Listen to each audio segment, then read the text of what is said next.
This is the 21st season of Bass Talk Live.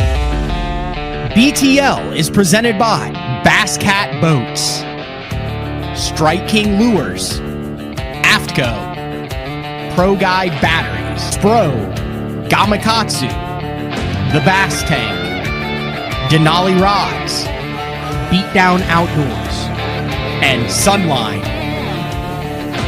BTL coming at you.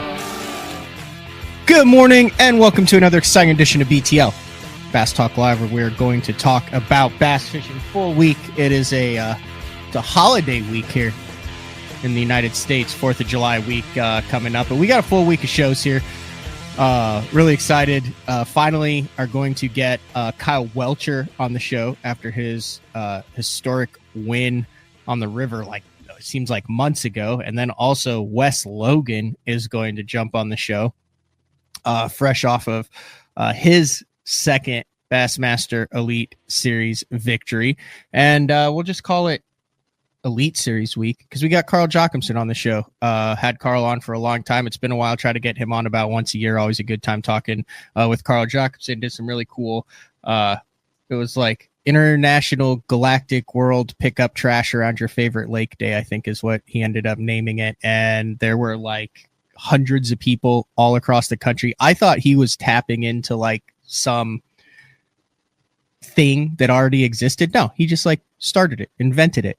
And I think BTL is probably going to get involved in that in the future at some point. Do want to point out there was some hot bass fishing action. And when I say hot, I mean literally hot. Ott Defo gets the win, stage 6 on the Potomac River. I think it's like his 5th or 6th BPT win. Big win for him, $150K. Ron Nelson, Bradley Roy, Cole Floyd, Zach Burge, Adrian Avina. So we had some locals in the mix there. James Elam, really good showing for Oklahoma's James Elam. Keith Poche, fresh off of a invitational win, top 10s on the Potomac. Spencer Sheffield and Keith Carson. And then we also had the high school fishing world championships on Grand Lake. I can't find like exactly how many boats were in that thing. I can only find the top 10, but they absolutely drilled them on Grand Lake. It was a 3-fish limit, 3 days, 44 and change. Got the job done to win that on Grand. A lot of varying water levels in that tournament. I guess they were pulling current really hard from some of the guys that I talked to there, and those high school kids absolutely smashed them. Cooper Moon, Carson Holbert, they had 9 for 44.01. So a lot going on in the bass fishing world. Also, I forgot to mention this in the last show. Rob Newell wrote a book called Egos, Logos, and Fishing Pros, an inside look at professional bass fishing in the modern era. Talked highly of Rob Newell before on the show, one of the guys who really understands the industry inside and out, an angler, but also one of the top media guys and analysts in the game. And I'd had this for a couple months, but to be quite frank, I probably hadn't read a book in about 10 years, like just like opened a book and read it cover to cover. Well, with a 6-hour flight to Alaska, I had time. I read every single page of the book. It is available to buy. I would recommend it. I would consider it a very educated read. If you are listening to this show, you obviously follow tournament bass fishing, a lot of the things that go on behind the scenes. It does a very good job of capturing and explaining what is happening right now in the industry.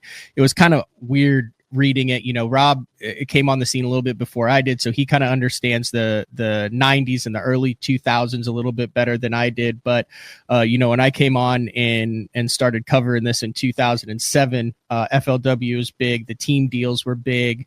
The ESPN and Bassmaster with the ESPN Outdoors block. A lot of that stuff was in its prime. You had that kind of core group that were in their prime. A lot of them are still in their prime. I don't want to get any hate mails from Edwin and those type of guys that are still fishing. Ski Reese just, announced his retirement. You had Kevin Van Dam. So he kind of goes through that era, the team deals, and then just kind of through like that 2008 reset. Just a really good read here. So if you are a fan of the sport and you kind of want a really good understanding and a better, and especially if you're like a newer fan, and you're wondering, like, why are these issues in professional fishing, or why do they do it this way? Really good book here. Egos, Logos, and Fishing Pros. You can get this book anywhere. So I definitely wanted to give a shout out to Rob Newell for that. Let's bring in our guest today. Carl, when was the last time you like picked up a book and you were like, I'm going to get some reading in? Every day. No, you don't. I call bull on that. I read every single morning. No, what do you read? What do you read? I read all sorts of stuff. Right now I'm reading Wild at Heart. Wait, you're not kidding. You actually read books? Every day. Yeah. Oh, what is Wild at Heart about? It's like just about it's sort of bringing back sort of just like, it's about masculinity, it sort of teaches you about like what men like are supposed to really truly be doing and chasing. And because a lot of people I think are just lost, men are lost and in a lot of different ways, and especially in this day and age. And it sort of like brings you back to like why you're probably feeling like that, or where sort of a lot of it comes from. And it sort of introduces, fishing and hunting and just it's the outdoors and God, and a little bit of it just teaches you a little bit about everything. And it's been a great book. You know who bought it for me? Who bought it for you? Who? Kyle Vanderveer. Really? Andy. Yep. Yeah. And so I read stuff like that, but just other sort of books here and there. Like, how long are we dedicating? Like, you've got a very busy life. You got a family. You got young kids.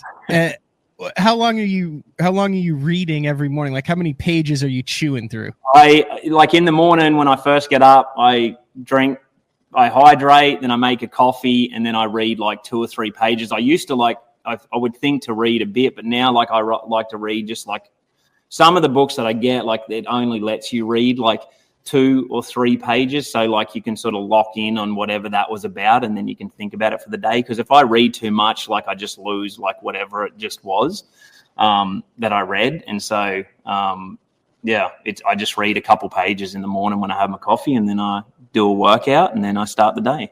But I start my day at 4:35 in the morning. So,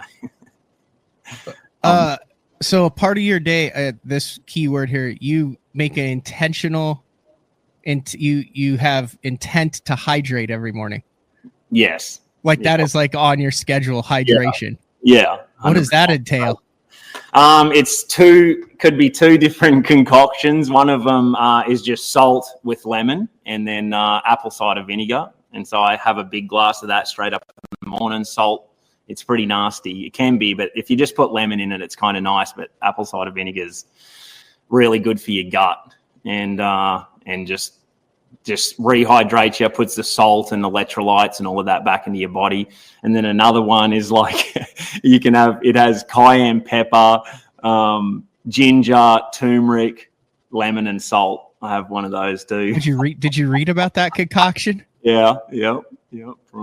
It's same thing. It just like preps your body for the day. It like gives you it just wakes you up. It hydrates you. It helps with, I beat my body up pretty bad. I get up and I get after it. I work out. I just finished a 5-mile run this morning after cleaning Chickamauga yesterday. If I don't do all the good things for my body, I'll get run down and I'll fade away, or I'll get sick or something. So I have to be doing all the right things for my body, fueling it. Otherwise it doesn't run like I want it to. I feel like if I put that in my body, I would have to rehydrate because of all of the fluids that would rapidly be leaving my body in the following hours.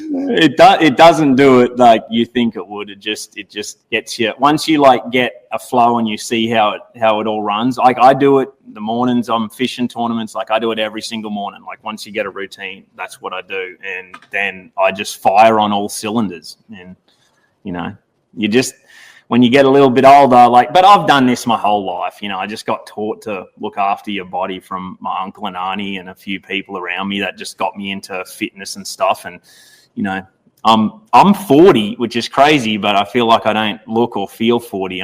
I just signed up for my first marathon to run. I'm working out every single day. I run every day. I got little Riv. I've got a little daughter. She's 3.5. I got a new one coming in September, and I want to be going at 100 in the next 20, 30 years, and I see what happens when you don't. And it seems good and it seems like everything's going to be all right, but it catches up quick. And I feel like I'm 20, 25 years old. I think I'm fitter and stronger than I've ever been in my life. Like I would destroy the 20-year-old me. And that's sort of the motivation that I like to keep. What percentage of top-level professional anglers would you say, be dead honest here, MLF and Elite Series, what percentage of professional anglers are in good shape? It's getting better. You see a shift, and it's a lot because you're seeing the younger guys come in. And if you talk to the old guys, that's how you'll learn. Talk to Tommy Biffle and talk to some of the guys that are having surgery and elbows and neck and all of these things. The problem with it is it's just fishing. Like, it's not a sport. It's just you're fishing as if it could be hard. Well, it destroys your body like a UFC fighter. Like there's not a professional sport that we don't have the same injuries going on. And like you can fish late, but if you ask the older generation, they'll tell you there's boat rides. It was this. I was looking down. I didn't look after my neck, my back. I just thought, and because when you're in fishing mode, you just don't care. You'll just run your body into the ground, and it catches up to you real quick. So I'm very conscious of that. But it is getting better, and you see guys like Burge,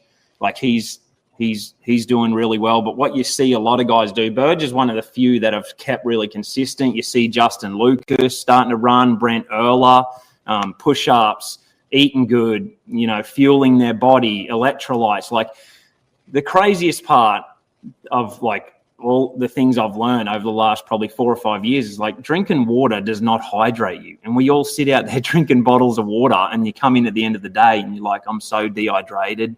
And you have to replace it with electrolytes. And as soon as I started drinking salt and electrolytes and putting all those minerals and good stuff back in my body that you're sweating out from being on the water for 15 hours, which is ridiculous because we just do it day in and day out, everything starts to change and you start to think clearly. Like most guys fish really well for the first 8 hours of the day, and then they stay on the water from 3 till 6, 7, 8 at night, and they're just useless hours. They're not really functioning on a season fish and not worry about standing up because you're just so exhausted. So I see a cool switch. You see Logan Parks, he's taking vitamins. I seen him doing some stuff like that. So you're seeing the young guys are also bad at they're drinking Mountain Dew and energy drinks and living off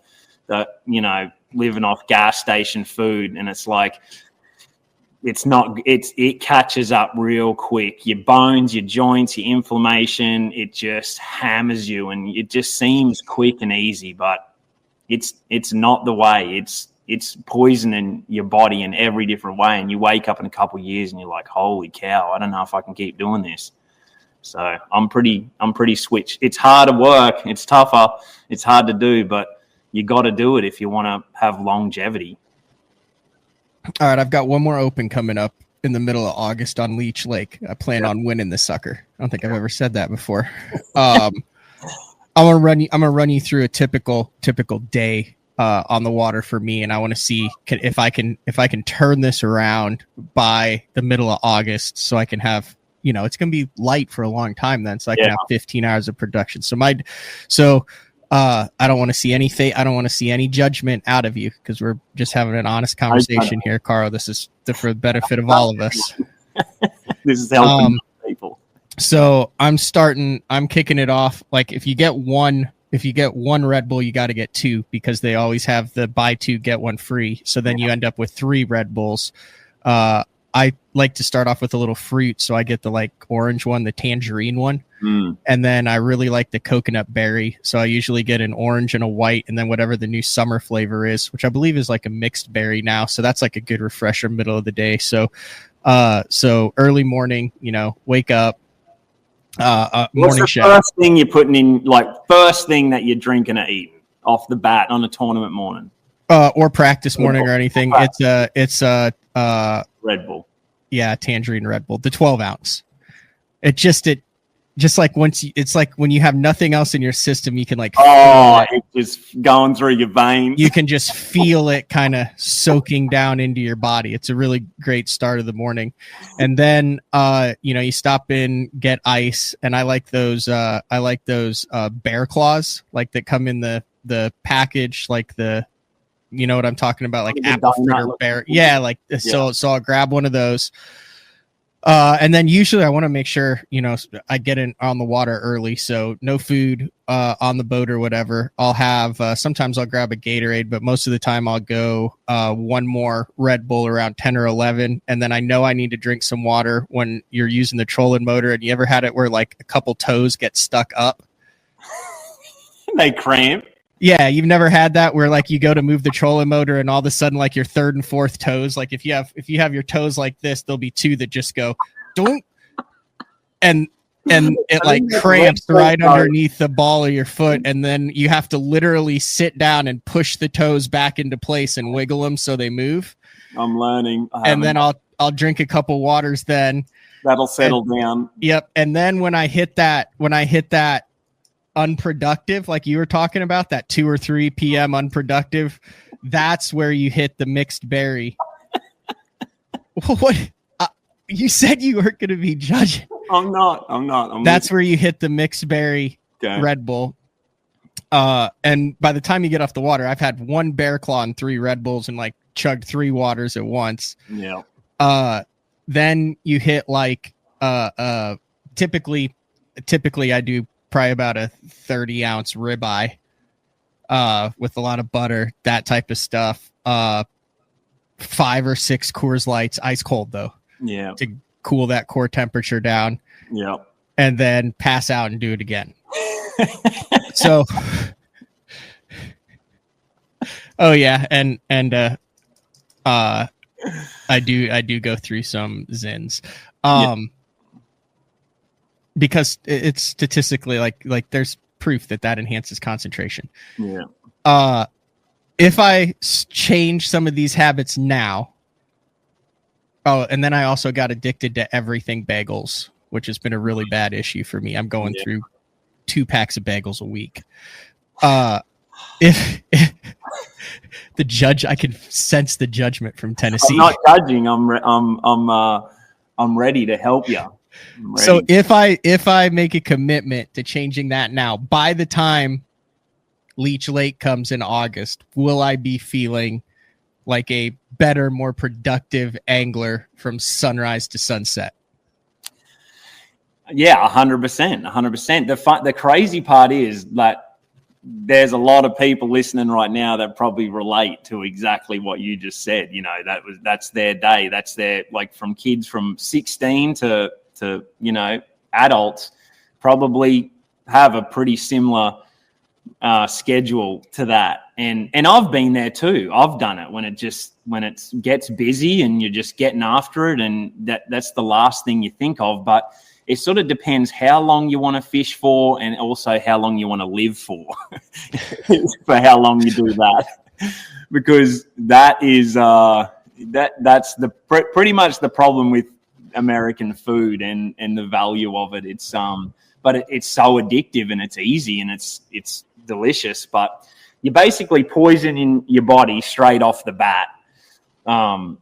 all day. You're doing a couple things right. The steak is awesome, and that's pretty much what you're living off. That steak is like, that's the key. As long as you can keep that steak, that's the thing that's fueling your body mainly. The rest of it is pretty much poison. But we don't see it like that. And I haven't, I didn't used to see it like that, but now I'm so like aware of it all that once you like, when you crush stuff like that, and you always do it, your body gets used to like being like, we just got to use whatever we can here for fuel, and it actually functions. If I did that now, what you just did, I would be dead. Like it would just ruin me because my body's not used to it. It wants to get that fuel energy. But if we can change that around, you're just going to have, clearer thoughts. You're going to think better. You're going to have more energy, longer sustained energy. You're gonna feel better.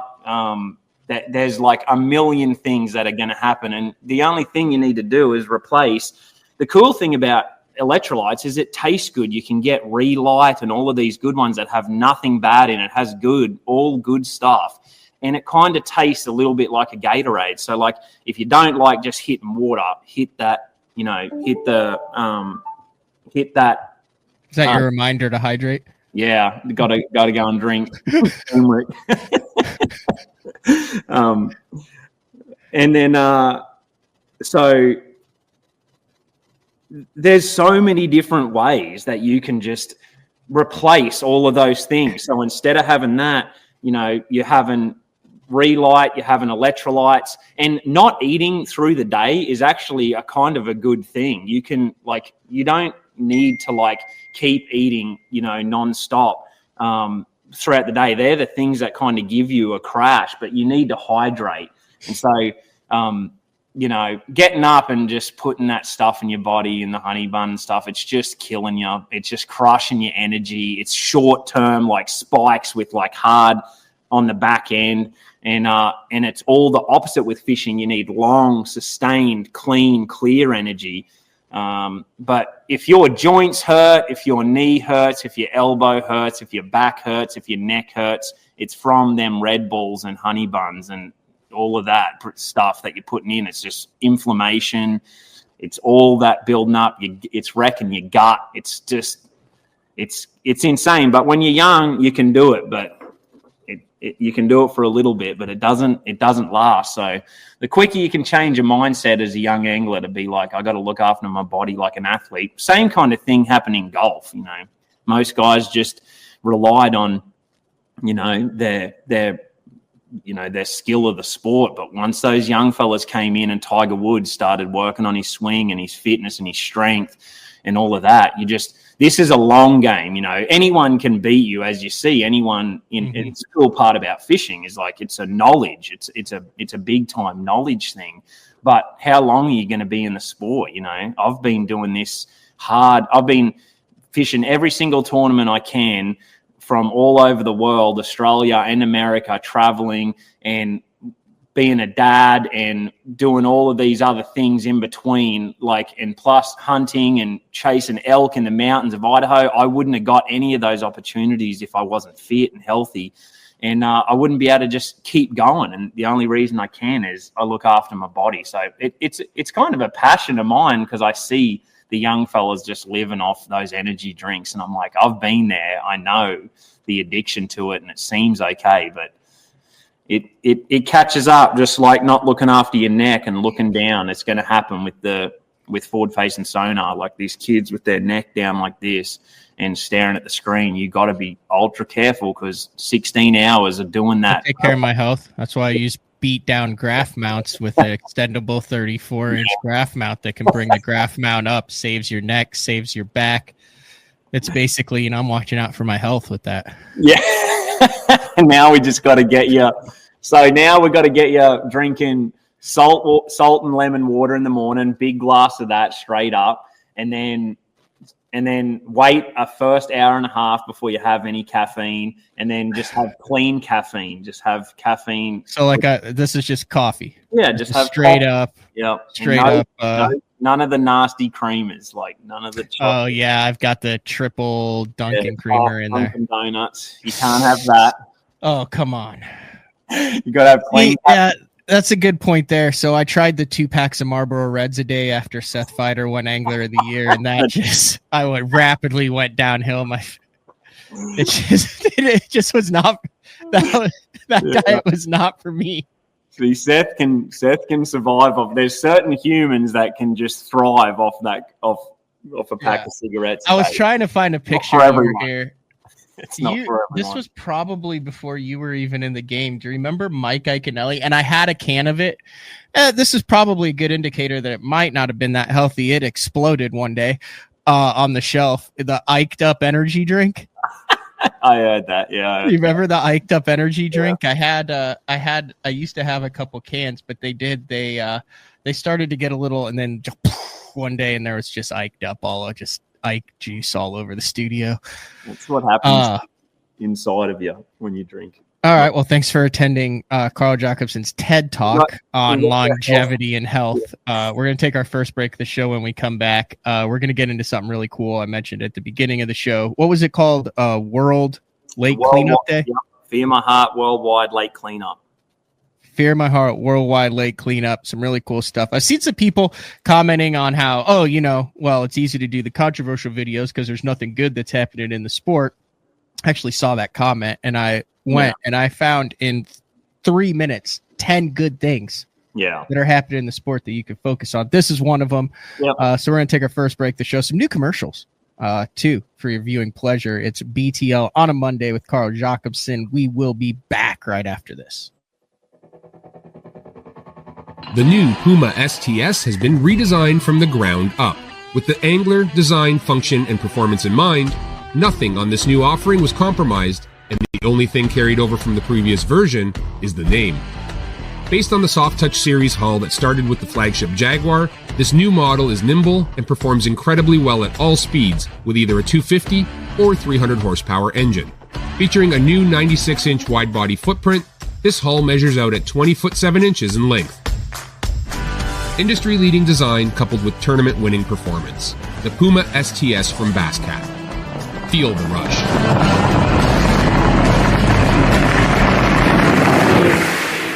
As a professional angler, there's only one thing that connects you to your paycheck. Probably the most crucial part to tournament bass fishing. I use Sunline because they have a line for every application. Shooter, FX2, All Might, super light line, big stuff, big sticks. Sunline has you covered.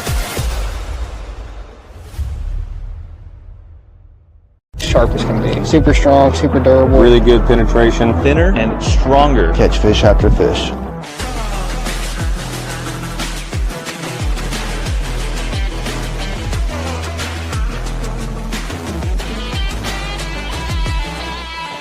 I want to make sure that I'm using the best stuff possible. World's finest hook. World's finest hook. Gamakatsu. World's finest hook.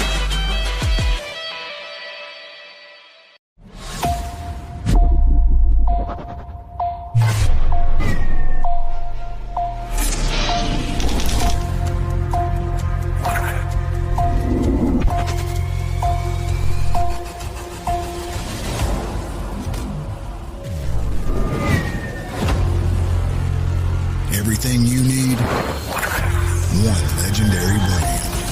Top 100, Strike King.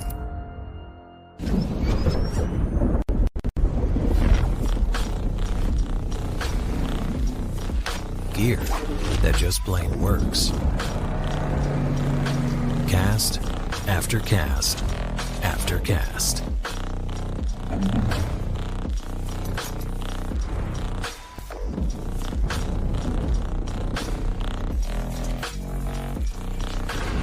AFTCO. Any fish, any water. Pro Bass Adventures is reinventing Mexico bass fishing. With boats equipped with 12-inch Garmin units and LiveScope Plus, free loaner fishing rods, and no-cost airport transportation, Pro Bass Adventures is proudly putting you in the best position for success. Pro Bass Adventures has lodges on Lake Baccarat and Lake El Salto, Mexico's two best trophy largemouth bass lakes. Visit probassadventures.com or email probassadventures@gmail.com. The official Mexico fishing lodge of Bass Talk Live. All right, welcome back. BTL on a Monday, talking with Carl Jocumsen, and over the weekend, Carl, his friends, and a host of anglers and fishing fans across the country helped clean up lakes, rivers, ponds, basically like close to home fisheries. You chose Lake Chickamauga after your relocation. I remember we had you on one time and you had just started, I'm assuming you're out in your like dream man cave and boat. No, you had just started that. Like, I think you had just bought it. You were like on the show one time and you were like standing in the driveway and you were like in disbelief that like you had this house and you're going to be able to have a place like you go back to at home. Like you look at it in the background now, thing looks immaculate. But I mean, I would assume this feels like home now. Chickamauga kind of feels like your home lake now, and kind of just talk about, I know this isn't the first year, I don't think, that you've done this, but got a lot of notoriety this year. Talk a little bit about kind of that program and what took place this past weekend. Yeah, so this is our third in a row doing sort of the actual organized lake cleanup. Just a little bit of background is how it started was I was fishing Gunnersville in 2021 on the Elite Series. It was either 21 or 20. And that bridge, in Browns Creek, I was fishing around it, and it had been so good to me, in 2015, and I'd fished it in the FLW tour. I'd caught so many big bass off of it. And I'm going along and I need one big bite to make the Saturday cut, and I catch a 6.5 pounder on a jig. And I'm just like on cloud nine. I'm going to be fishing Saturday. I'm in the, almost in the top 10. I'm trying to catch another one. And I look at the bank and it's just, like nothing I've ever seen, and it just stands out to me because I didn't grow up around lakes like that. We just don't have the population in Australia that does that, and I'm sure it's bad in spots, but it really stands out to me when I see trash in the lakes, and especially on the bridges, because there's cars going over and there's a lot of people using them. And it was bad. And I said, like, this bridge has been so good to me, whichever day I finish, I'm going to come back and clean it up. And so I didn't make the Sunday. I think I'm 11th. And Kayla and I didn't know what we needed. And I was like, just grab a box of bags and some gloves. And so we put a backpack on each, had some music, and we took our dog Roo and we walked down there, and like we started filling bags. And it takes us about 2 hours on one side, and we get like 8 giant black bags of trash, and we make it clean. Like we changed it, and we were like, far out, it looks good. So we went over to the other side, and there's 3 guys standing underneath it, and we're cleaning and just picking up trash like around them, and they're looking at us and they're like, what are you doing? And we're like, oh, we're just cleaning up. And they're like, why? And I go, well, just want to give back, and just didn't like seeing it. This lake's been good. And they're like, really? And they're like, you got another bag? And I said, yeah. And so the 3 of them grab a bag each, and like 5 of us clean up the other side, and it takes like a quarter of the time. And so, and we get back and we put all the bags, 12 or something bags, in the back of our truck. And then, and I was like, far out. Like, and then the whole bridge just looked amazing. It was great for kids to go fishing. It was perfect. And I'm like, man, imagine if you had like 10 of us that did that. You could actually do something, because it got overwhelming after a while. Like it about had me in tears. I'm just like, how are we doing this to the lake? How is this a thing? And we posted it. And, like you're always going to get cynical people who are going to roll their eyes. And I'm sure they're still doing it now. Like, yeah, you're just doing it for this or doing it for that. And you want notoriety, or you want this, you want that, something. Most people want to say something bad about it, so it makes them feel better about not helping. But the truth of it is, all we want to do is make a difference and make the lakes better and give back to lakes. Like what do we give back to Chickamauga? What do we give back to these lakes that we smash 20, 30 pounds out of day in and day out? And the lake just gives us the outdoors with our kids, our friends, the boats, all of these things that this lake gives us. What are you giving back to it? What are you doing to make that lake any better to give it back. And most of us are doing nothing. And I don't know how to do much, but I know like that's something that I can give back to a lake that gives us everything. And so when we posted it, it went viral and 6,000 people commented on it and said, you should have told us, we would have come and helped. And tell me when you're going to do another one. And so it was all of this. So I said, all right. And it gave me this big boost of motivation. It was really cool. Thousands of people shared it on their stories and it went crazy. Well, we organized one in Knoxville for my first ever classic that I made. And we organized it down there. And is that when you sold these shirts? 2020. It might be in the year before. So 23, 24. No, yeah, that was Knoxville. Yeah, Knoxville's the first. I think I made my final flex pay on that. Anyway, continue. I told you I spent your money wisely. Look, I even went and got the Australian version. The Aussie flag. Awesome. Not even. Okay, continue. Yeah. So we're just like, all right. So Kayla's mum, Sherry, she's helping us with Fear My Heart. Kayla's in on it, and we go all in, and we just and all the sponsors get behind us, and Hobie Eyewear take it on like crazy, and we do everything. And we had about 30 or 40 people show up to the Knoxville cleanup, but here I was thinking like there was going to be 500. Like I'm like, there could be 1,000, like with all the people that were commenting and saying like they wanted to, how much they want to help. And we did a lot of promotion, but between 30 of us, I think at the Knoxville one, we cleaned up like 6,000 pounds of trash in 3 hours. That's out of right out of the Knoxville where the classic was. And so the next one we did was Chickamauga last year.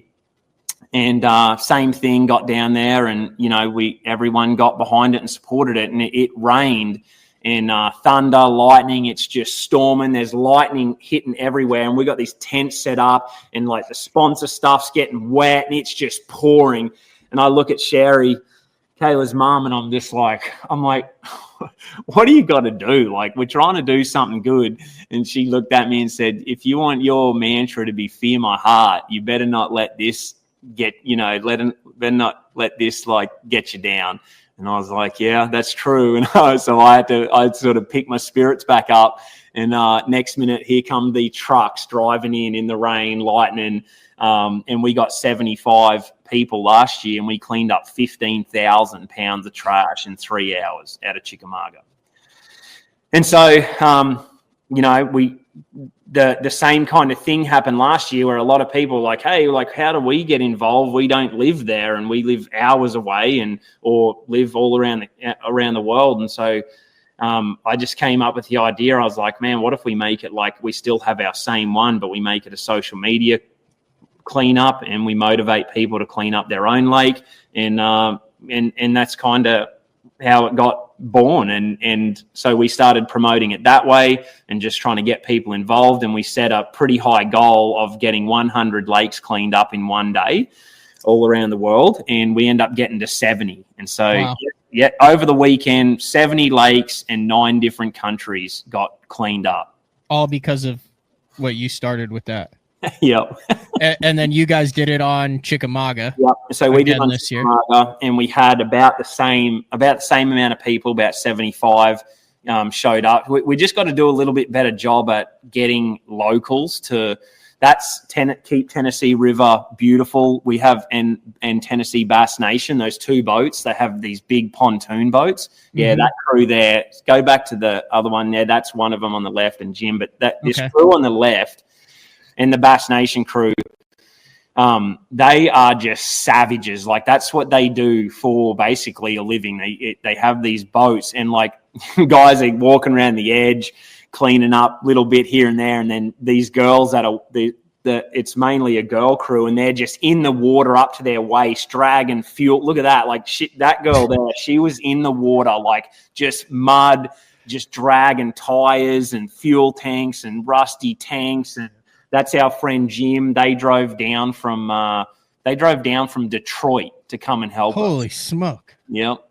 And so, pretty unbelievable. It was just so cool. And that was the crew there. And we filled 2 giant trash bins full of full of everything you could ever see, and it's super sad. I don't know what it is. I don't know what the mentality is and what the shift is, but you're getting, chick looks beautiful from the outside, and where I fish and some of these ledges, I'm like, this looks great. And then you go into this one creek and it was just like as many bottles and trash as you could imagine. So there's a lot of goals that we want to achieve with the cleanup. It's not just about pulling the trash out. It's about a mentality shift of these young kids seeing that and thinking it's okay. Because if you grow up around it, you're just like, well, it's just too much. And you might be inclined to just put it there too, where we want to shift that mindset to that it's not okay. And if you throw your trash out, you're a loser. And the more we can put that in kids' minds and show that this is not okay, this is not what to do, and like, even though you didn't put it there, picking up a bag here and there and showing that your mates that you actually care about the water and give something back to any of these fisheries that give us so much is a good thing. And the other cool thing that happens is just people getting together and helping each other is so cool, dude. Like, we go down there, me, Sherry, and Kayla. And Kayla's full, like, 7 months pregnant. She's huge. And Kayla's driving the truck and the boat down there. Like, we're going to set 2 tents up. We've got all of these sponsor prizes. We've got tables to set up. We haven't asked for any help. And we turn into the place yesterday morning, and there's 10 trucks already there, and when we pull up, they're all over there standing up. We don't hardly touch a thing. We're just telling people where to put stuff up, and they're just putting the tents up, putting the tables up. They got boats there ready to go. And it's really, that's what life is about. Like, when you see everyone getting after it, getting in the water, you see Jim there with that girl, like, they're across the other side, they're dragging stuff out. And for me, with people that get into my boat or around me, they think I'm just going to be like on the side or whatever, or back at the site and just coordinating. No, I've got my skeeter out there and I've got mud boots on, and I'm in wherever I need to be, getting muddy, getting dirty, dragging trash out, getting amongst it. And when people see you do that, they start doing it, because people aren't sure. And even for me, when I seen what Keep Tennessee River beautiful people were doing, I was like, you just decide that you're going to get soaked and wet and muddy and nasty for 3 hours. And like, because this one creek had those big dock floats in it. If you bring that other photo up of that boat, like, I don't know we don't know what that was. I think it was a missile. Look at all those missile. We didn't know what it was. That's got to be, that looks like a pontoon float to me. It was rusted and metal. Hold on. Oh, there you go. Yeah, go to the one with the boat. I don't know what that was. Yes, yeah, I was like, how is that boat floating with all those rocks? And then I realized that's not rock. Yeah, so that's all foam floats, which is illegal to have now. So the dock owners can't have that type of float anymore. It has to be covered, so it won't do that in the storms. And like, that creek was just full of that stuff. So listen to this. Kathleen emailed me this morning. This is that boat that you've seen there. They had 45 bags, the Firma green bags you've seen. They had 45 bags of them. They had 12 regular tyres, 1 semi-trailer tyre, 219 squares of dock foam, 1 chair, 1 bucket, 13 pounds of scrap metal, 5 pounds of random plastic, 48 feet of sheet metal, 16 pounds of boat parts, 1 large fuel tank, a large barrel pontoon, and it totaled 2,900 pounds of trash removed. That was this one boat that you see on the left. So look, this is the middle part is right there. Yeah. And so the Bass Nation boat on the right had exactly the same. And then holy smokes. In the middle there was all of us, and that was pretty much probably a little bit more about the same. So we cleaned up probably a bit over 10,000 pounds, and probably could go out the next day and do the same thing. Yeah, that was one creek. But in talking about this, what I wanted to say is, like, the camaraderie is what's so cool. Guys getting out there, meeting other people, like, and just talking and picking stuff up and doing something that's not for you. It's for the person beside you. It's for someone else. It's bigger than you. And, it helps people get outside, and there's so many benefits to it. But when you see people working together like that, and that boat, it had 8 people in it, and on their way back in, their legs were hanging out outside the boat, and the boat could like barely move, and they just like drove it into the bank. And it's just like, this is what life is about right here. This is it. And as much as like it's so sad to see that trash, I wish I could be organizing something else that wasn't that, because that shouldn't happen. But if we can make a little dent, with the worldwide stuff, people signed up from all over the world. We had three people in Japan, and they could hardly get a bag. It's funny. Like, they posted and they had this little tiny bag, and they said, our lakes are clean. Yeah. And it's like, all right, how do we get to that? And you sort of see the things that are in the water, and you're like, oh, it's all this one-use stuff. It's one-use bottles. It's takeaway foam, that the drinks, and it's just stuff that you just hit, and then it's that one thing is just used. And that's why Yeti, that has gotten behind us, like, they gave every single person pretty much one of these water bottles, which is super cool. Very cool. The big difference that I seen is, like, what I look at, you don't have that problem because you don't eat anything on the water. But like, at the end of the day, for me, sometimes I look in the garbage and I'm like, holy cow, it's all like, I'm throwing out garbage bags of plastic and bottles and all of this stuff.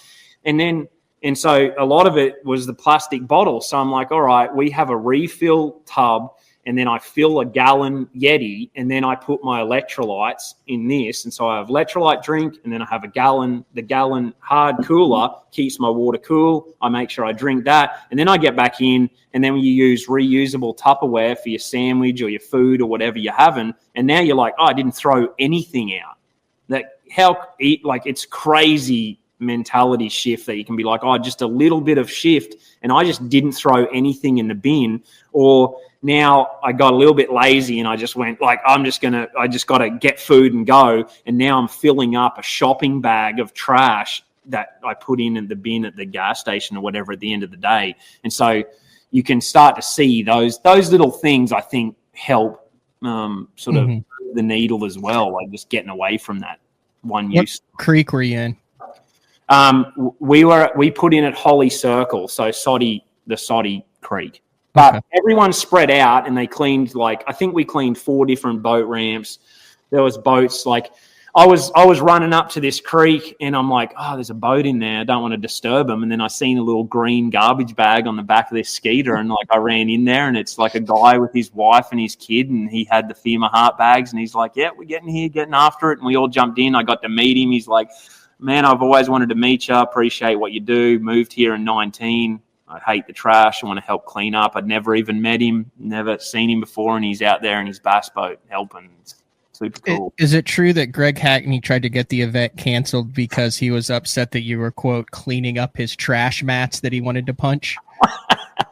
We can have trash mats of timber. We just don't want to be flipping into plastic bottles of trash mats. And I've done plenty of that too.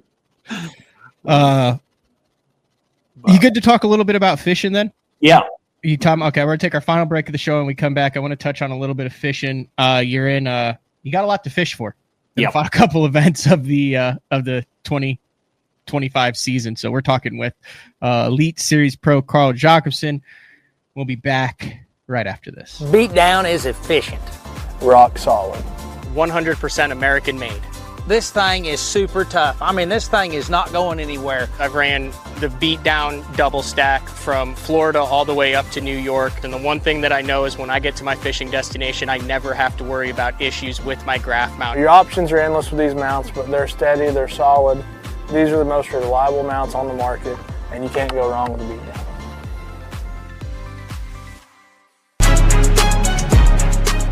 When you're ready to hit the water, Denali Fishing has you covered. Regardless of your skill level, from beginner all the way up to tournament pro, Denali has rods, reels, and tungsten to get the job done.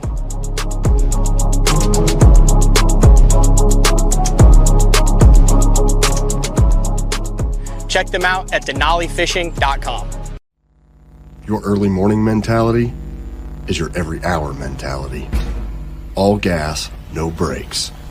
Focus, purpose, power.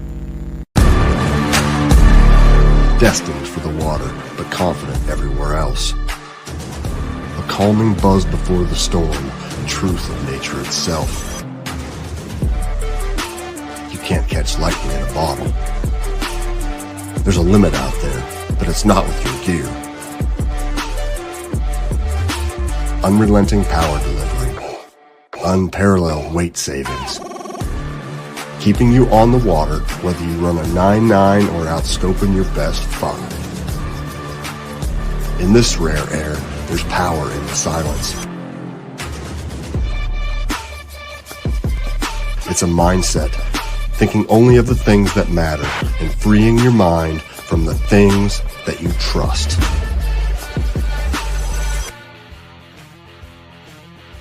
All right, welcome back. Final segment here. BTL talking with Carl Jocumsen about health of like your personal health, mainly physical. We don't even want to touch the mental side of that right now. We'd be here for 5 hours trying to get everything straight in here when it comes to mental side of fishing. Then we talked about the health of our fisheries with the worldwide cleanup day that Carl had 70 different lakes in 9 different countries, literally tons of trash picked up. And now let's talk about fishing. I don't know how, I don't know if you're a guy who you watch like motivational things, but we just got done with Lake 10 Killer. You had a good event. I was hoping you would have a live camera on day one there, Carl. I mean, you won the dang event the year before. They could have thrown a camera in the vessel with you there. And then it turns out that you ended up smoking them too. You had a good day. I was like, oh, we're going to get to see Carl. He's going to be throwing a jig out deep. He's maybe throwing a top. He's definitely going to be throwing the glider. And then we didn't get to watch it, but hey, it is what it is. But I want to go back to this right here. Boom. So I'm sure this brings back fond memories for you. So this is the final day of Lake 10 Killer in 2019? Yeah. When you went on that epic run with the jig to get your first Elite Series win, then you came back and just had a mental breakdown at the ramp with the whole family, everyone jumping in and all that. Was this last trip to 10 Killer a couple weeks ago like more emotional? Like what is it like having won on an event that changed your life so much and then coming back 5 years later? You still get those warm and fuzzies? Oh yeah, it was really cool. Like, you would have swore like I was like a local hero around 10 Killer. It was hilarious. Like, it was so crazy because I wasn't expecting it. But like everywhere we went, gas stations, food. If Kayla went anywhere in the truck, people knew who she was. Like, it was. That's what was so cool, special about it, is like the locals like remembered my win like it was the Bassmaster Classic or something on a place that had never been. It was pretty wild. The locals really made it special.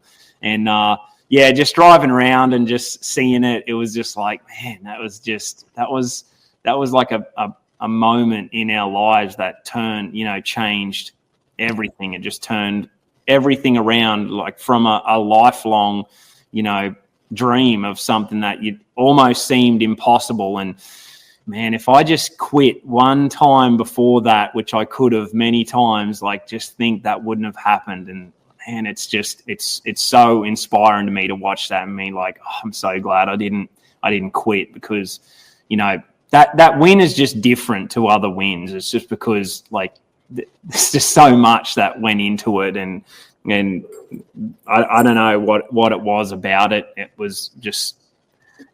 did the impossible, and it took, 15 years to do it. And it was, a lot of people these days, they want instant gratification. They want fast wins, fast results. Got to get it now. Got to get in, and with forward facing sonar and all the technology we have, you kind of get that, and it makes you feel good because it's just like, you can capture that. But for that, for me, my story, that was 10 years of not making it, getting kicked out, coming back, going broke, going home, battling visa issues, going home again, thinking I'm going to get kicked out again.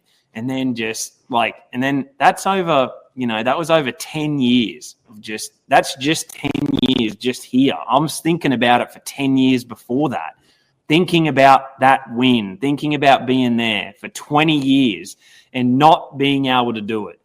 And just the amount of times that I just wanted to stop and quit, and the amount of times that I should have quit. I woke up in my bed in Australia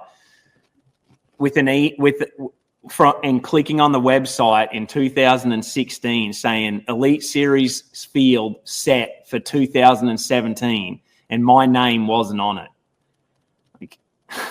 You get up from that and say, I'm going to come back and make it back again.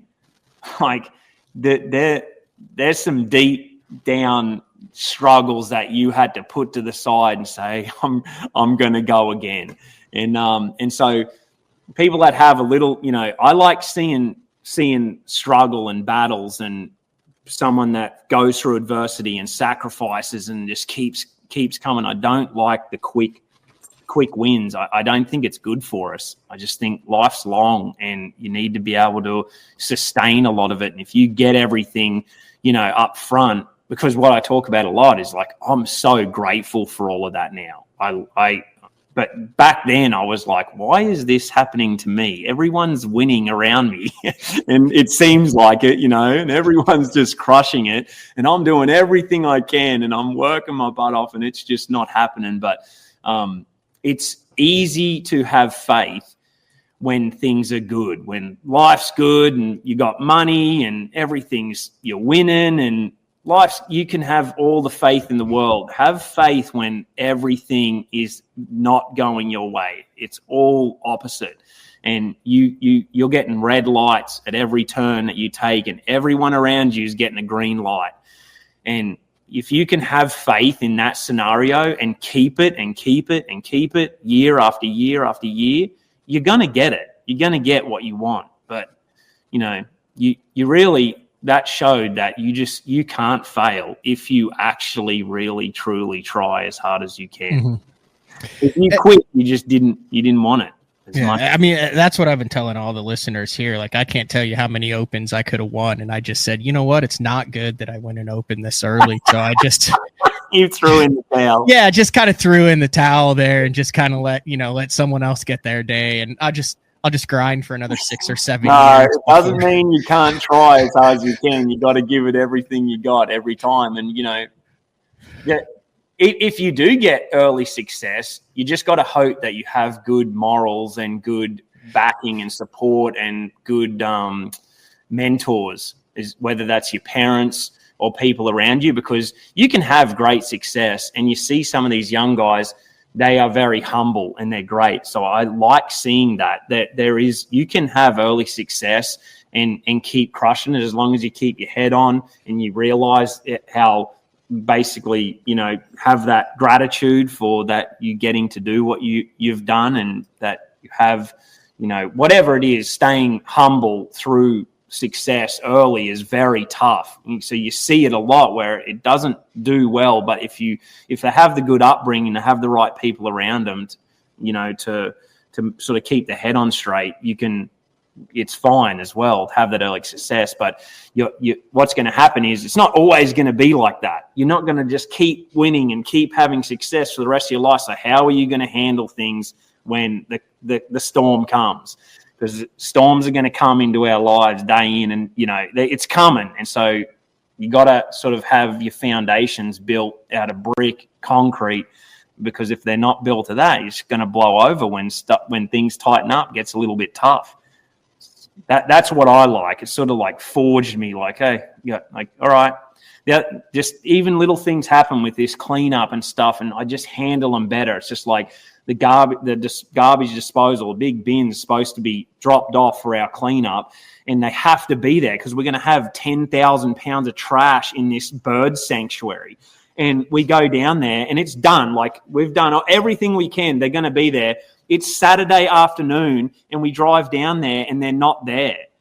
And like, there's so many ways that you can panic and do all these things, but like then being like, okay, like it's going to be all right. How do we figure this out? And when you've been through the storms enough, you know not to panic in those situations. And the next morning that we got it figured out and they had the bins dropped there at 7 a.m. It was all good. But just that's a little tiny incident. And the other thing with fishing is you're going to have to battle people winning around you all the time. And you're working as hard, if not harder, all the time, day in, day out, and they are just going to keep winning and keep catching them around you.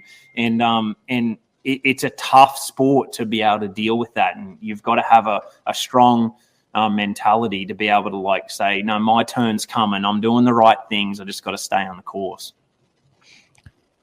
You're going to be a new dad when in September? Like what? Like early or late? I got early. It's going to be, these last two are going to be touch and go. So you're 45th in the Angler of the Year points. They take the top 40 with double qualifiers, like 41, 42, sometimes 40. Like around maths or anything, will they go down a little bit, you think, with open? I have no idea. I just know they typically do. They typically do, but I don't know if there's going to be many this time. Because I think, Easton started off pretty weak. Yeah, there might not be. Anyway, you're right there. You're basically you're fighting for 5 classic spots at the end. I'm wearing your 2023 classic shirt from the time you made your first classic. Another dream come true. Yeah. You have Lake St. Clair and the Mississippi River coming up August 7th through 10th and August 21 through 24th, and then you have a kid that's coming the week after that. Yeah. That's going to be a hectic stretch in August for you there, but I mean, I don't think it takes a rocket scientist to figure out that. I mean, I think this is kind of the stuff you live for at this point.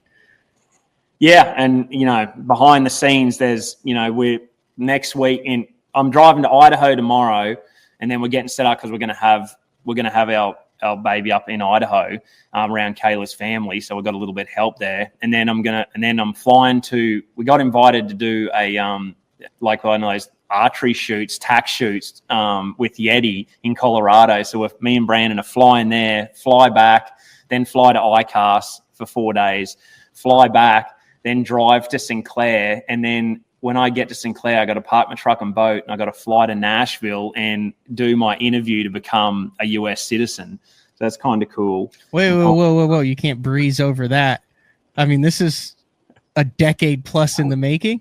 Yeah, 15 years. That involves smash and grab, stolen green cards, visas, starting all over, trying to do everything.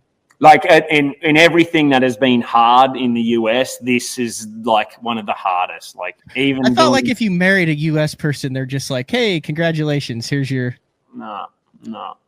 I got it. Mine's been good because I got my visa through being a sportsman, not through being married to Kayla, so they know that that's like not the reason. Mm-hmm. But I mean, I don't know how anyone gets in. Like, it's crazy, and I got to answer like 100 questions, and some of them are like, "What president did this in 19?" So you have to study. Oh yeah, I got to study a bunch. I got to learn the Pledge of Allegiance, which I haven't, so, and I sort of know, but I gotta. It takes like 15 seconds to say, Carl. If you could do all the things that you've done, I would think memorizing the Pledge of Allegiance should be the last thing that you should worry about. I had to say it or do it, so I got that, and then there's the questions are all sorts of things, and I got to write these different sentences, and but I get to have a split citizenship, US and Aussie, and so now I'm here with my family and I have citizenship, so no matter what, I'm good. But that's been the nightmare of 15 years of visa issues and interviews and attorney fees and government having to go back for months and then switch. So when does that happen again then? Like when should it all be done and wrapped up? Before Sinclair, so the Friday August 1st. Dude, your next 60 days are going to be it's bonkers. Madness. It's madness. And then in amongst those elite events, like I do not I'm going to do everything in my power to be there with Kayla when we have our baby. So like, I'm going to be on point to at any stage be out of there and flying back. And so, and leaving my truck and boat. So no matter what happens, so you'll bounce on the Mississippi, even if that means the Classic. Yep. 100%. You're not one of those. See, I don't have kids. So the way I would look at it is like the kid's not going to remember that. But let's say I make the Classic and then I'm a day late and then I win the Classic. Well, now that kid has college paid for because that's $300,000. And then down the road, I can be like, look, like I sacrificed being there for your birth so you could be learned. Yeah. I know. But I mean, I've a bit of everything. Said that to other people, and they're like, "You're heartless. You need to be there for the birth of your children." Yeah, it's tough because this sports can be selfish. I mean, you're going to be so busy. You're going to be chugging Red Bulls to stay on top of things. I'm going to be on your diet by the end of it. By the end of it, you're going to be on a mixture of my diet and Seth Fighter's diet between the stress and the tiredness. End of August, I'll be asking everybody smoke Red Bull and what brand and what flavor Red Bull did you tell me again? My gosh. Yeah. All right. With that being said, I'm going to let you go. I know I greatly appreciate the time that you gave me this morning. Always great to have you on, Carl. Congratulations on a great cleanup, becoming a father for the second time here in a month, and a great event on Lake 10 Killer to put yourself in position to qualify for your second Bassmaster Classic. So 4th Bassmaster Classic. 4th? Come on. 4th in a row. 13? 3, 4, 5. Oh, yeah, you're right. I'm sorry. No, thanks for having us on. God, I just shorted you to Bassmaster I'll pick up on Classic. I knew that. I was just thinking of like the first. Yeah. Because we had talked about the first. I wanted to say, it's funny, whenever I talk to you, I always think back about you guys were the first interview that I ever did. And I was in a parking lot of a hotel at Champlain, and you guys called me and did like a radio or just over the phone interview, and were asking me about what I was doing and what I was fishing, and I still remember that. I can't remember how or what for or where, but I never forget walking around the car park being like, "Oh, a US bass fishing place was interviewing me." It was really cool. Hell yeah. That's back when you were living with Rambanis, and now you're going to be fishing against this kid probably in the next year or two. I don't want Jackson in there. He's a savage. I know. Yeah, he don't mess around. I saw him on the shoulders of Fred, walking around the pond just yelling because we couldn't catch a fish, and he's just screaming, "I want to catch a fish!" And we're like, "We're trying," and we couldn't catch one. They wouldn't bite, and he was just that's how he was from like a little. But what was that, 13, 14 years ago? So I think he's graduated high school now. He's like 17, 18. Yeah. So that would have been 15 years ago? Yeah. Yep. Yeah, dude. It was crazy. Time flies. Yeah, I need to get on your grounded tarmac thing. My knee does kind of lock up when I sit here after about the hour mark. What is it? Apple cider? Vinegar. Yeah, turmeric. Just chug it. Just chug it. Just get it out of the way. And chug the whole thing. Yeah. All right. Safe travels. Thanks for jumping on, Carl. Appreciate you. See ya. All right. See ya. All right. There you go. Carl Jocumsen. Like I mentioned before, great week of shows. We have Kyle Welcher on tomorrow, and here's something that's wild. Those of you who know Kyle Welcher know he is made his living as a poker player in Vegas. Cash games, table games, tournaments, things like that for a number of years. Still very avid poker player, high level poker player. This is going to sound crazy. I get people that are mad when I talk about hockey, or people that are mad when I talk about bowling. There are a lot of parallels that are going on and have gone on in the past year. One just went down recently in a professional poker tournament, between the climate in professional bass fishing and technology and electronics, and what is happening currently at the top level of professional high stakes poker tournaments. we'll also talk about how he's kicking butt on the water too. So, and then Wes Logan on Wednesday. I thought Wes was going to go back to back. He won at 10 killer for a second win. Really cool story there that we're going to get into Wes with. And then he went and led the day one of the NPFL on a flooded Eufaula. So really good show today. Big shout out to Carl. Thanks to all the viewers and listeners. And like I said, that's something we're going to try to get BTL involved with next year, whether it's doing a show that's kind of based around that or a couple shows or even having a BTL cleanup here in Oklahoma that coordinates with Worldwide Cleanup Day. You can go to Carl's social media and check out how that all went down. So that's all we got for today. Same time, same place with Kyle Welcher tomorrow. See ya.